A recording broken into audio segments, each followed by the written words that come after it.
नमस्कार दोस्तों, कैसे हैं आप सभी। आशा करते हैं कि आप सभी अच्छे होंगे। आज जो आपको ये वीडियो मिलने वाला है ये सीटेट 2021 में जो 31 जनवरी को एग्ज़ाम होने वाला उससे उसका पेपर 2 मतलब सोशल स्टडीज़ का ज्योग्राफी का है, जो आपके एग्ज़ाम के लिए बहुत ही इम्पोर्टेंट है। तो मैं सभी से आग्रह करूँगा कि इस वीडियो को बड़ा ही ध्यान से देखें, क्योंकि आपका जो 40 नंबर 60 में आता है वो 40 नंबर कंटेंट होता है, जिसमें पॉलिटी, ज्योग्राफी और हिस्ट्री के प्रश्न रहते हैं। और मैं बहुत अच्छे अच्छे प्रश्नों का यहाँ आपको संग्रह मिलेगा, जो आपको कथन वाले कह सकते हैं, क्योंकि आजकल के एग्जाम में डायरेक्ट क्वेश्चन बहुत ही कम पूछे जाते हैं। तो मैं चाहा कि आपके लिए कुछ अच्छे प्रश्न को आपके सामने लाना चाहिए। तो उसी में जो पहला प्रश्न है ये ज्योग्राफी का है। इसी तरह आपको ज्योग्राफी, पॉलिटी एंड हिस्ट्री तीनों का वीडियो इस चैनल पे लगातार मिलेगा। तो चलिए स्टार्ट करते हैं ज़्यादा देरी ना करते हुए। क्वेश्चन नंबर 1 जो आपके स्क्रीन पे है। तो क्वेश्चन नंबर 1 क्या है? निम्न में से देखिए, पहला है निम्न में से खगोलीय पिंड है। ठीक है, सूर्य, चंद्रमा, पृथ्वी, उल्का पिंड। तो ऑप्शन है ए, पहला जो ऑप्शन है 1 और 2, दूसरा है 2 और 4, तीसरा है 3 और 4 और डी है उपयुक्त सभी। ठीक है, इसी तरह के प्रश्न आपको एग्जाम में मिलेंगे। ठीक है, तो बताइए इसका क्या होगा राइट आंसर। अगर आप ये प्रश्न बना लिए तो आपको एग्जाम में किसी प्रकार की परेशानी नहीं होगी। ठीक है, तो देखिए यहाँ बड़ा ही आसान प्रश्न पूछा गया है इस क्वेश्चन में कि निम्न में से कौन खगोलीय पिंड है। ठीक है, तो मैं आपको बता दूं कि सूर्य, चंद्रमा, पृथ्वी, उल्का पिंड ये सभी जो है खगोलीय पिंड हैं। ठीक है, तो ऑप्शन नंबर डी जो होगा इसका राइट आंसर होगा। ठीक है, ऑप्शन नंबर डी जो होगा इसका क्या होगा? राइट आंसर होगा। तो याद कर ले, अगर आपको इस तरह के प्रश्न पूछे कि निम्न में से कौन से खगोलीय पिंड है, तो याद रखना है कि सूर्य भी है, चंद्रमा भी है, उल्का पिंड भी है। ठीक है, अब वो सभी वस्तुएं जो रात के समय क्या होता है आसमान में चमकती है, सभी खगोलीय पिंड ही कहलाती है। चलिए, मैं आशा करता हूँ कि ये क्वेश्चन आपको समझ में आ गया होगा। तो चलिए चलते हैं अगले प्रश्न पे।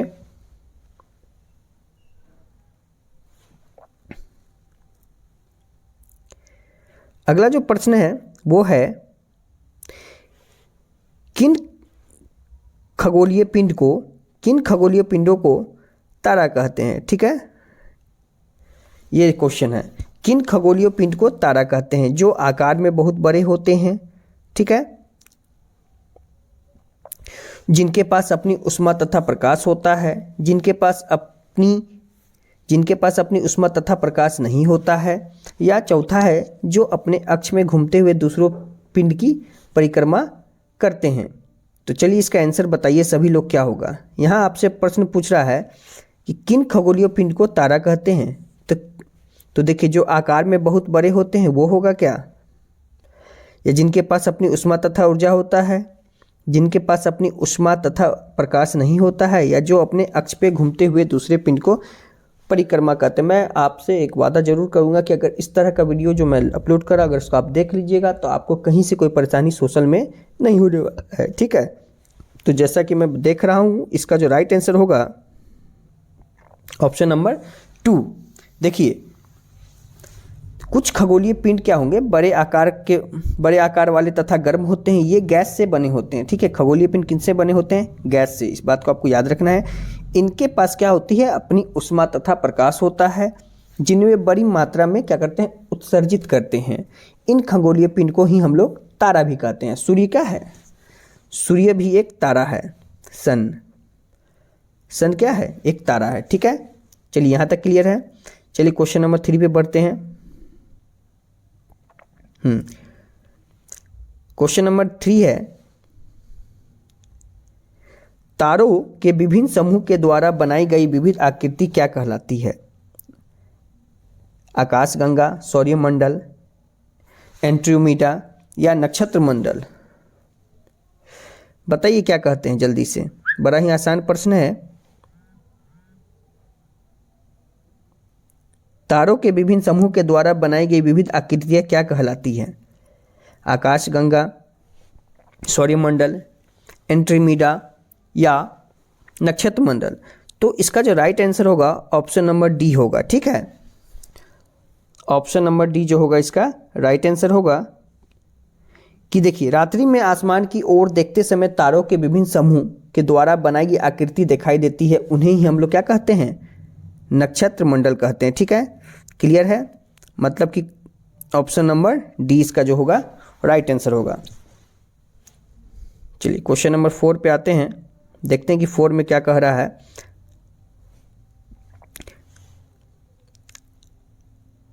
अंतरिक्ष से संबंधित अर्सा मेजर या बिग बियर का संबंध किससे है?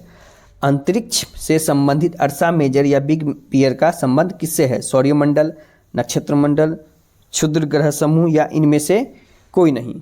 बड़ा ही अच्छा प्रश्न है जो आपके सामने है। तो देखिए, इसका जो राइट आंसर होगा नक्षत्र मंडल। ठीक है, क्या होगा राइट आंसर? नक्षत्र मंडल होगा। ठीक है, अर्सा मेजर या बिग मेजर क्या है? एक प्रकार का नक्षत्र मंडल है। बहुत क्या होती है, बहुत आसानी से पहचानने में आने वाला नक्षत्र मंडल क्या होता है? सप्तऋषि। ये 7 तारों का समूह होता है। ठीक है, नक्षत्र मंडल जो है अर्सा मेजर का क्या है? भाग है। तो क्वेश्चन नंबर 4 का जो राइट आंसर होगा ऑप्शन नंबर बी।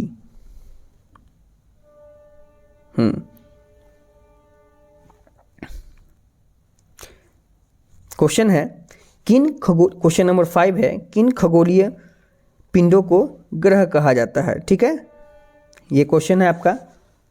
किन खगोलीय पिंडों को ग्रह कहा जाता है? जो आकार में बहुत बड़े हो, जिनके पास अपनी ऊष्मा तथा प्रकाश होता है, जिनके पास अपनी ऊष्मा तथा एवं प्रकाश नहीं होता है, जिनके पास गुरुत्वाकर्षण बल होता है। तो बताइए इसका क्या होगा राइट आंसर?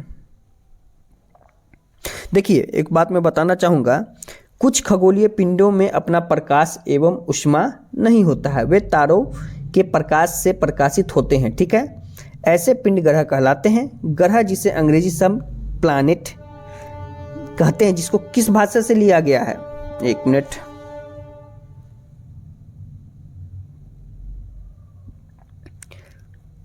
किस भाषा से लिया गया है? प्लेनेनाइट।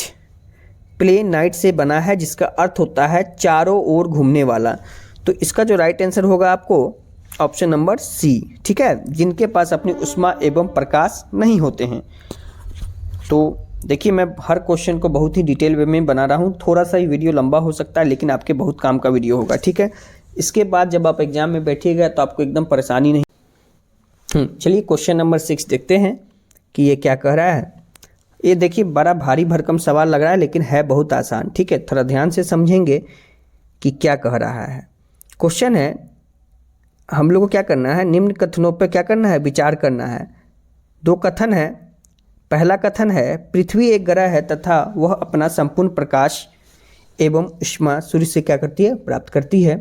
दूसरा है, पृथ्वी सूर्य से दूरी के हिसाब से चौथा ग्रह तथा आकार में क्या है? तीसरा बड़ा ग्रह है। उपयुक्त कथनों में आपको क्या बताना है? सत्य बताना है। सत्य बताना। ठीक है, मैं उसको गोल कर दिया हूँ कि आपको ध्यान रहे। तो आपको बताना है कि केवल एक सही है, केवल 2 सही है, केवल 1 2 दोनों सही है, या ना तो एक सही है ना ही 2। ठीक है, तो देखिए, इसका जो राइट आंसर होगा,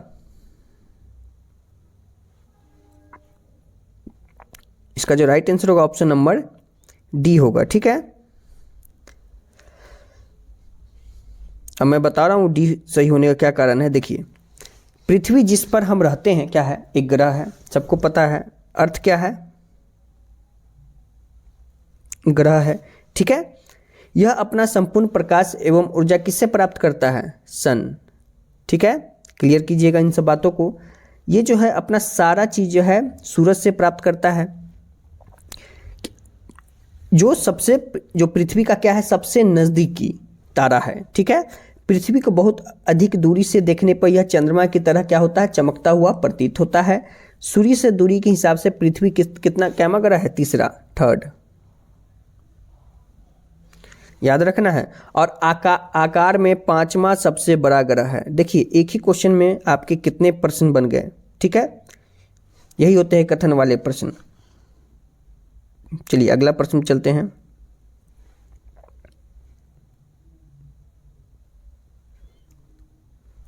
हाँ, देखिए प्रश्न है सूर्य से बढ़ती हुई दूरी के आधार पर ग्रहों का सही क्रम चुनिए। ठीक है, कट करते हैं, बताइए इसका क्या होगा। सूर्य से बढ़ती हुई दूरी के आधार पर ग्रहों का सही क्रम चुनिए, क्या होगा जल्दी बताइए।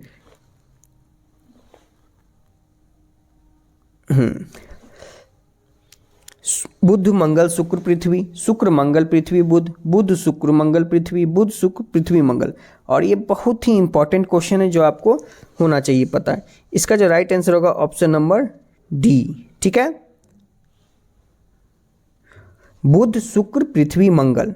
ठीक है, क्लियर हुआ। चलिए आगे बढ़ते हैं। थोड़ा पीडीएफ ऊपर नीचे है इसलिए थोड़ा सा छोटा बड़ा हो रहा है, लेकिन कोई बात नहीं है, आप ध्यान से देखिए। हाँ, अगला जो प्रश्न है, नीचे दिए गए ग्रहों में कौन सा आंतरिक ग्रह है। ठीक है, नीचे दिए गए ग्रह में कौन सा आंतरिक ग्रह कहलाते हैं या है, तो मैं आपको बता देना चाहूँगा वे ग्रह जो सूर्य के नज़दीक होते हैं। ठीक है, जो सूर्य के क्या होंगे, नज़दीक होंगे, सन से के नज़दीक होंगे। ठीक है, तो वह कौन से ग्रह कहलाएंगे, आंतरिक। क्लियर हुआ।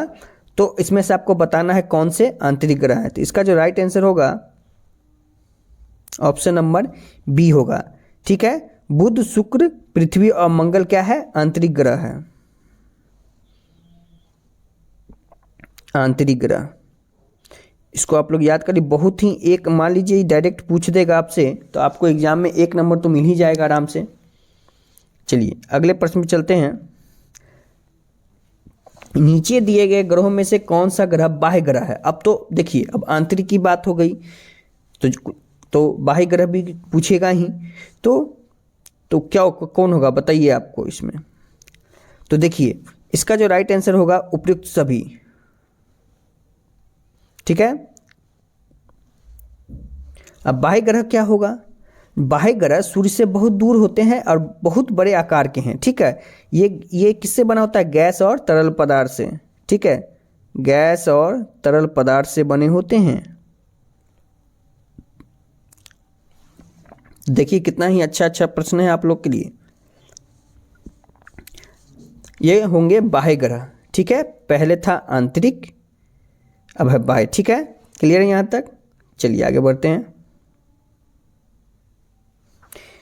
नीचे दिए गए कथनों पे क्या करना है, विचार करना है। कथन क्या है, देखिए पहला कारण दिया हुआ है। ठीक है, कथन है बुध का शुक्र के चारों ओर परिक्रमण काल और मंडल के सभी ग्रहों में सबसे कम है। कारण क्या है इसका, जो यहाँ लिखा जा रहा है, बुध सूर्य से सबसे नजदीक ग्रह है। ठीक है, अब कथन आपको आंसर में बताना है कि कथन और कारण सही है। पहला में यही दे रहा है, कथन की व्याख्या, कारण जो है कथन की व्याख्या करता है। ऑप्शन बी में है कथन और कारण सही है तथा कारण कथन की सही व्याख्या नहीं करता है। ऑप्शन सी है कथन सही है तथा कारण गलत है, और या डी है कथन गलत और कारण सही है। तो इसका आपको राइट आंसर बताना है। देखिए इसका जो राइट आंसर है ऑप्शन नंबर ए। ठीक है, ऑप्शन नंबर इसका ए, कथन और कारण सही है। और कारण क्या करता है, कथन की सही व्याख्या करता है। बुध जो है सौरमंडल में सूर्य के सबसे नज़दीक ग्रह है। इसी कारण इसका सूर्य के चारों ओर परिक्रमण सबसे कम यानी कितना दिन में होता है, याद रखिएगा 88 डेज। ये आपको याद रखना है। चलिए अगला प्रश्न देखते हैं।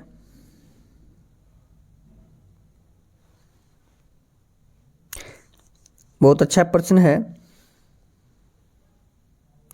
सौरमंडल में किन दो ग्रहों के बीच क्षुद्र ग्रह पट्टी पाई जाती है। ठीक है, बुध शुक्र, शुक्र पृथ्वी, पृथ्वी मंगल, मंगल बृहस्पति। बताइए इसका क्या होगा राइट आंसर। देखिए इसका जो राइट आंसर होगा ऑप्शन नंबर डी होगा, मंगल और बृहस्पति। ठीक है, देखिए तारों, ग्रह और उपग्रहों के अतिरिक्त बहुत से छोटे छोटे पिंड सूर्य के चारों ओर क्या करते हैं, चक्कर लगाते हैं। इन पिंडों को हम लोग क्या कहते हैं, क्षुद्र ग्रह कहते हैं। ठीक है, तारों, ग्रह एवं उपग्रहों के अतिरिक्त असंख्य छोटे छोटे बहुत सारे चीज हैं जो क्या करते हैं, सूर्य का चक्कर लगाते हैं, तो उनको ही हम लोग क्षुद्र ग्रह कहते हैं। ये मंगल और बृहस्पति की कक्षाओं के बीच पाए जाते हैं। ठीक है, याद रखिएगा। देखिए बहुत ही हर क्वेश्चन बहुत ही डिटेल में मैं बता रहा हूँ, वीडियो जरूर लंबा होगा लेकिन बहुत काम का है। ठीक है, वैज्ञानिक के अनुसार क्षुद्र ग्रह ग्रह के ही भाग होते हैं जो बहुत वर्ष पहले क्या होते हैं, विस्फोट के बाद ग्रहों से टूटकर क्या होते हैं, अलग हो जाते हैं। ठीक है, तो ऑप्शन नंबर डी इसका राइट आंसर है।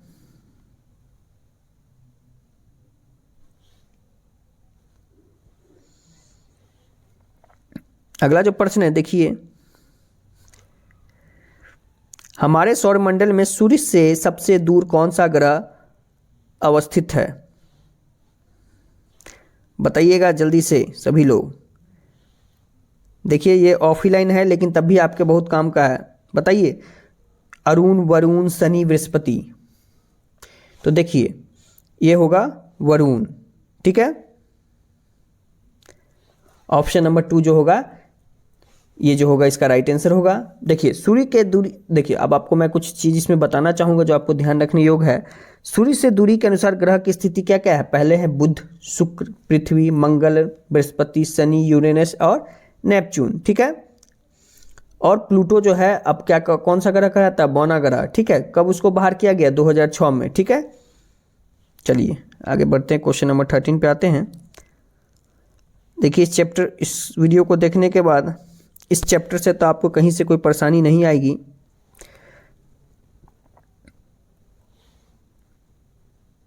कथन और कारण दिया हुआ है यहाँ। पृथ्वी के आकार को भूभाग भी कहा जाता है। कारण इसका बता रहा है पृथ्वी ध्रुवों के पास थोड़ी चपटी है। तो आपका इसका सही आंसर बताना है। ऑप्शन आप लोग पढ़े और बताए। कथन एक सही है और कारण भी सही है। कारण कथन की व्याख्या करता है। या दूसरा है कथन सही है, कारण भी सही है तथा कारण कथन की व्याख्या नहीं करता है। सी है कथन सही है, कारण गलत है। डी है कथन गलत है, कारण सही है। तो बताइए इसका क्या होगा राइट आंसर? देखिए इसका जो राइट आंसर होगा ऑप्शन नंबर 1, कथन सही है एवं क्या है, कारण भी सही है। देखिए पृथ्वी है, ध्रुवों के पास क्या है, थोड़ी चपटी है। यही कारण है कि इसके आकार को भाग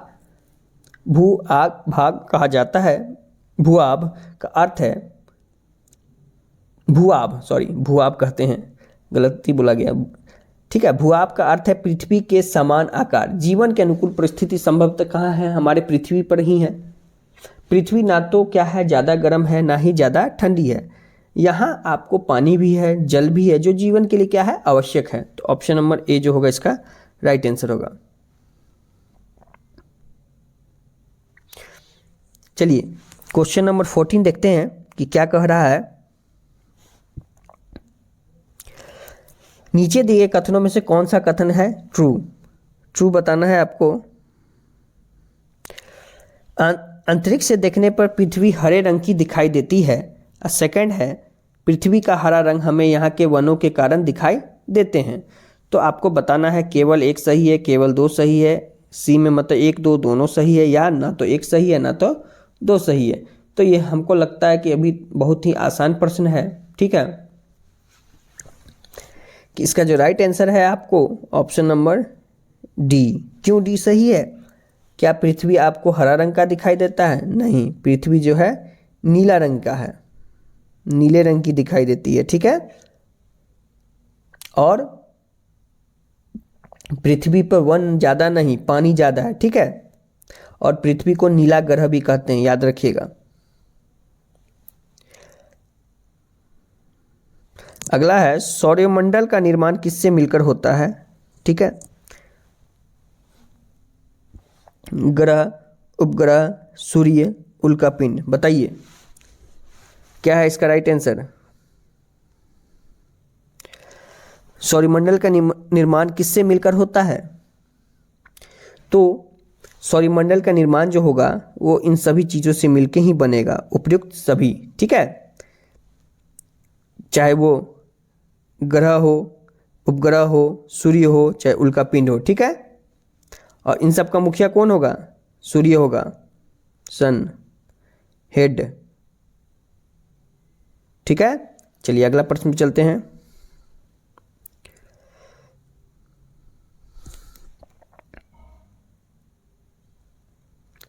हाँ, क्वेश्चन नंबर 16 पे विचार कीजिए आप लोग। क्या कह रहा है?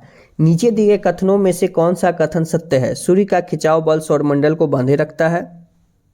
ठीक है, अगला जो है, सूर्य सौरमंडल के लिए प्रकाश एवं उष्मा का एकमात्र स्रोत है।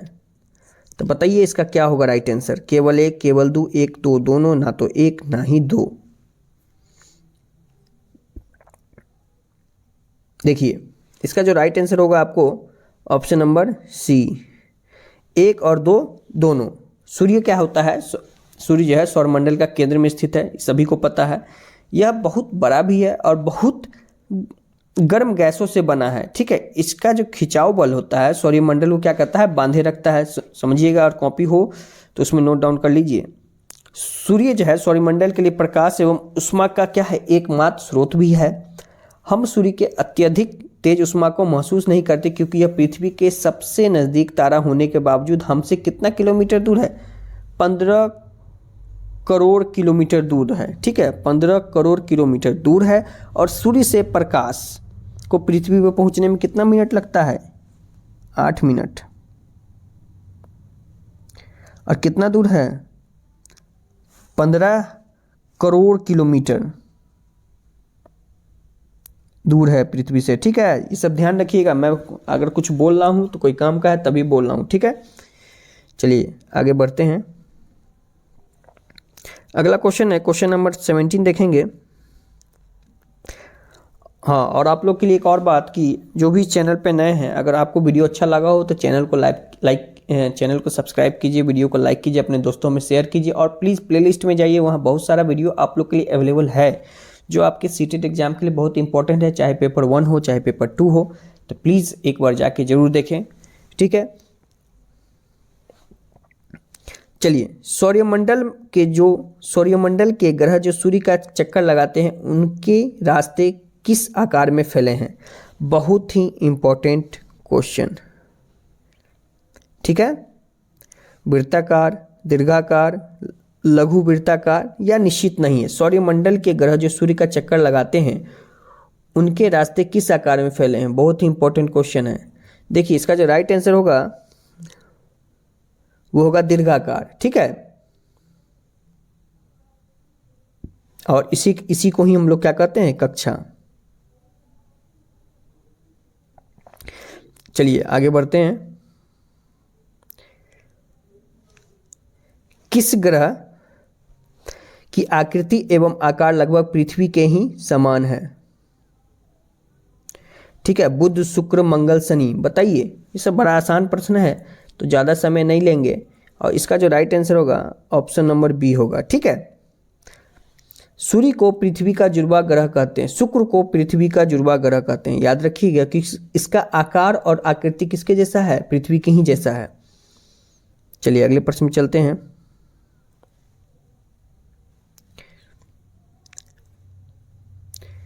पृथ्वी का सबसे निकटतम ग्रह कौन सा है? बुध, शुक्र, मंगल, चंद्रमा। आपको तो एकदम पता होना चाहिए। ठीक है, शुक्र है। ठीक है, पृथ्वी का सबसे निकटतम ग्रह कौन है? शुक्र है। पृथ्वी से शुक्र की दूरी कितनी है? देख लीजिए, यहाँ मैं लिख देता हूँ 41.4 मिलियन। पृथ्वी से मंगल ग्रह की दूरी कितनी है? पृथ्वी से मंगल ग्रह की दूरी कितने हैं? 78.3 मिलियन। अब मान लीजिए ये प्रश्न आपको एग्जाम में आ गया तो मैं बता दिया। ठीक है, चलिए कुछ अगले प्रश्न में चलते हैं। हमारे सौरमंडल का सबसे बड़ा एवं सबसे छोटा ग्रह कौन है? बताइए। बृहस्पति, यूरेनस जिसको अरुण भी कहते हैं, शनि और मंगल, शुक्र और बुध। तो देखिए इसका जो राइट आंसर है ऑप्शन नंबर 1, बृहस्पति और बुध। ठीक है,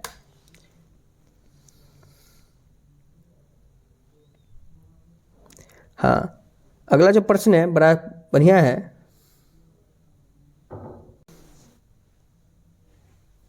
हाँ, चलिए क्वेश्चन नंबर 21 देखते हैं। कौन से वे दो ग्रह हैं जिनके पास सौरमंडल के अन्य ग्रहों की तुलना परिक्रमण विपरीत दिशा में है? अच्छा प्रश्न है, ध्यान से समझेंगे। ठीक है, कौन से वह दो ग्रह हैं? ठीक है, देखिए, हाँ, कौन से वह दो ग्रह हैं जिनके पास सौरमंडल के अन्य ग्रहों की तुलना परिक्रमण विपरीत दिशा में है? बुध और शुक्र, शुक्र और शनि, शुक्र और यूरेनस, और बृहस्पति और यूरेनस। तो बताइए इसका क्या होगा राइट आंसर? देखिए, इसका जो राइट आंसर होगा ऑप्शन नंबर सी होगा, शुक्र और यूरेनस। शुक्र और यूरेनस की परिक्रमा की दिशा अन्य ग्रहों से क्या है? विपरीत है। शुक्र और यूरेनस घड़ी की सुई की दिशा में क्लॉकवाइज घूमते हैं, ठीक है, और अन्य ग्रह सुई की विपरीत दिशा मतलब एंटी क्लॉकवाइज घूमते हैं। ठीक है, क्लियर हुआ? चलिए क्वेश्चन नंबर 22 देखते हैं कि क्या कह रहा है। थोड़ा सा बड़ा प्रश्न नहीं है, मतलब थोड़ा सा लंबा हो गया है, देखने में परेशानी हो सकती है, लेकिन मैं बोल देता हूँ। हमारे सौरमंडल में किन ग्रहों के पास एक भी चंद्रमा नहीं है? ठीक है, बुध, शनि, शुक्र, यूरेनस। ठीक है, तो इसका आंसर आप बताइए, इसका आंसर क्या होगा? देखिए, इसका आंसर जो होगा आपको होगा ऑप्शन नंबर डी, 1 और 3। ठीक है, हमारे सौरमंडल बुध और शुक्र के पास कोई उपग्रह नहीं है। किसके पास? बुध और शुक्र के पास कोई उपग्रह नहीं है। बुध और शुक्र के पास कोई उपग्रह नहीं है, याद रखिएगा। ठीक है, चलिए आगे बढ़ते हैं।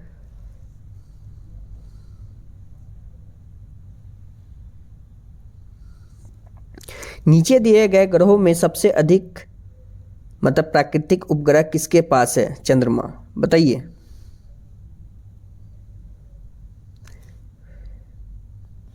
नीचे दिए गए ग्रहों में सबसे अधिक चंद्रमा या प्राकृतिक उपग्रह किसके पास है?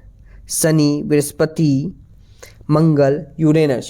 जल्दी बताइए। देखिए, इसका ऑप्शन नंबर बी होगा। ठीक है, बृहस्पति। काटते हैं इसको थोड़ा सा।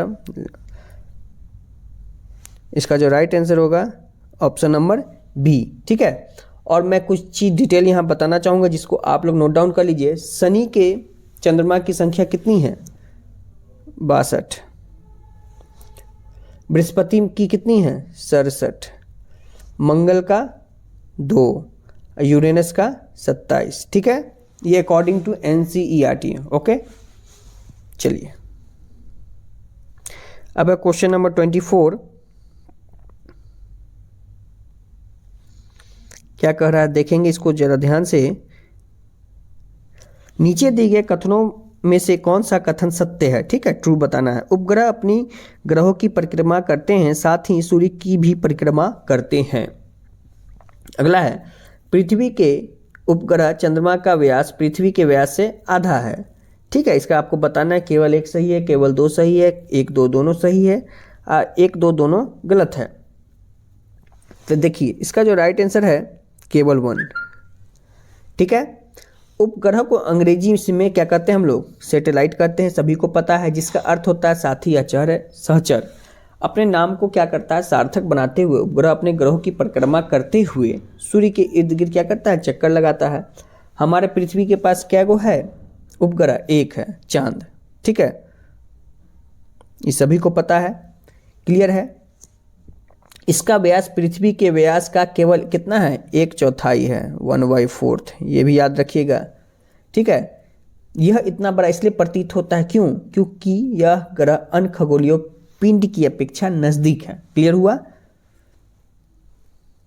चलिए 25 नंबर क्वेश्चन देखते हैं, बड़ा ही आसान है ये तो बहुत। प्राचीन भारत के प्रसिद्ध खगोलीय शास्त्र कौन थे? कौन थे भाई? बड़ा ही आसान प्रश्न जो आपके सामने है, ऑप्शन नंबर सी, आर्यभट्ट। ठीक है, अब अगले प्रश्न पे आते हैं। बहुत बड़ा प्रश्न है, इसलिए एक बार इसको पढ़ के बता देते हैं कि कह क्या रहा है, ठीक है, जो आपको परेशानी ना हो। कथन है, नीचे दिए गए कथन एवं कारण पे हम लोग को क्या करना है, विचार करना है। तो कथन क्या दिया हुआ, पृथ्वी से हमें चंद्रमा का केवल एक भाग ही दिखाई देता है।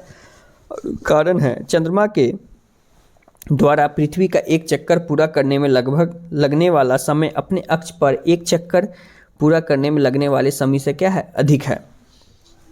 तो आपको इसका आंसर बताना है। देखिए ऑप्शन क्या है, कथन एवं कारण सही है तथा कारण कथन की सही व्याख्या करता है। कथन एवं कारण सही है तथा कारण कथन की व्याख्या नहीं करता है। कथन सही है, कारण गलत है। कथन गलत है और कारण सही है, यही दिया हुआ ऑप्शन। तो इसमें आपको राइट आंसर बताना है इसका। तो अब तो क्वेश्चन तो आप लोग देख ही लिए हैं, तो छोटा कर देते हैं। तो बताइए इसका क्या होगा राइट आंसर। देखिए इसका जो राइट आंसर होगा ऑप्शन नंबर सी होगा। कथन सही है और क्या है, कारण गलत है। ये कथन सही है लेकिन क्या है, कारण गलत है। चंद्रमा पृथ्वी का एक चक्कर लगभग कितने दिन में पूरा करता है, 27 दिन में, याद रखिएगा, ठीक है। लगभग इतने ही समय में वह अपने अक्ष पर एक चक्कर भी पूरा करता है। अंततः चंद्रमा के द्वारा पृथ्वी का एक चक्कर पूरा करने में लगने वाला समय अपने अक्ष पर एक चक्कर पूरा करने में लगने वाले समय के बराबर ही होते हैं। इसके परिणाम स्वरूप पृथ्वी से हमें चंद्रमा का केवल क्या दिखाई देता है, एक ही भाग दिखाई देता है। तो क्लियर हुआ। और लास्ट क्वेश्चन है, इसको भी जूम कर देते हैं कि आप लोग को देखने में परेशानी ना हो। देखिए क्या कह रहा है, नीचे दिए कथनों पर विचार करना है। पहला है, सूर्य के चारों ओर चक्कर लगाने वाले पत्थरों के छोटे छोटे टुकड़े को क्या कहते हैं, उल्कापिंड कहते हैं। खुले आकाश में फैली एक छोर दूसरे छोर पर चौड़ी सफ़ेद पट्टी जो कि लाखों तारों का समूह है, उसे क्या कहते हैं, आकाश गंगा कहते हैं, ठीक है। तो आपको बताना है कि ऊपर दिए कथनों में कौन से कथन सत्य हैं। तो देखिए आपको तो पहले मैं कुछ बात बता देना चाहूँगा कि ये जो दे रहा है, ये जो है 1 और 2 दोनों क्या है, सही है, ठीक है। ये भी सही है और ये भी सही है। सूर्य के चारों ओर चक्कर लगाने वाले पत्थर के छोटे छोटे टुकड़ों को ही उल्कापिंड कहते हैं, ये भी सही है। और खुले आकाश में एक छोर से दूसरे छोर तक फैली चौड़ी सफ़ेद पट्टी जो कि एक चमकदार रास्ते की तरह दिखती है, यह लाखों तारों का क्या है, समूह है। यह पट्टी ही आकाशगंगा है। हमारा सौरमंडल आकाशगंगा का ही एक भाग है, ठीक है। तो लाखों आकाशगंगाएं मिलकर क्या करते हैं, ब्रह्मांड का निर्माण करते हैं। तो ये थे आज आपके कुछ इम्पॉर्टेंट क्वेश्चन, ठीक है। ये आज आपके कुछ इम्पॉर्टेंट क्वेश्चन थे। तो देखिए कुछ चीज़ें मैं बताना चाहूँगा कि ये बहुत ही इस तरह के प्रश्न आपको लगातार मिलते रहेंगे। और इस चैनल पे अगर आप नए हैं तो प्लीज़ चैनल को सब्सक्राइब कीजिए, वीडियो को लाइक कीजिए, अपने दोस्तों, अगर आपको ये वीडियो अच्छा लगा हो दोस्तों को शेयर कीजिए, ठीक है। और ये आपका चैनल है जिसका नाम है रॉबर्ट पिटू एकेडमी। आप मेरे टेलीग्राम चैनल पे भी जुड़ सकते हैं, रॉबर्ट पिटू एकेडमी नाम से चैनल बना हुआ है, मोबाइल नंबर डाला हुआ है, ठीक है। और आप प्लेलिस्ट में जाइएगा, वहाँ आपको बहुत सारे वीडियो मिलेंगे, तो प्लीज़ उन वीडियो को देखिए, वो आपके बहुत काम के हैं। अगर आपको कोई और वीडियो भी अगर जैसे आप कुछ और टॉपिक पे नए टॉपिक जो आपको समझ में नहीं आ रहा उससे रिलेटेड कोई वीडियो चाहते हैं तो प्लीज़ कमेंट कीजिए, मैं आपको उस पर एक वीडियो बना के दूंगा बहुत ही आसान भाषा में। तो आज के लिए इतना ही, ठीक है। चैनल को ज़रूर सब्सक्राइब करें, ठीक है। और अच्छा लगा हो तो कमेंट करें, कुछ गड़बड़ लगा हो फिर भी कमेंट करें तो मैं उसमें सुधार करूंगा। आज के लिए इतना ही, धन्यवाद। जय हिंद, जय भारत।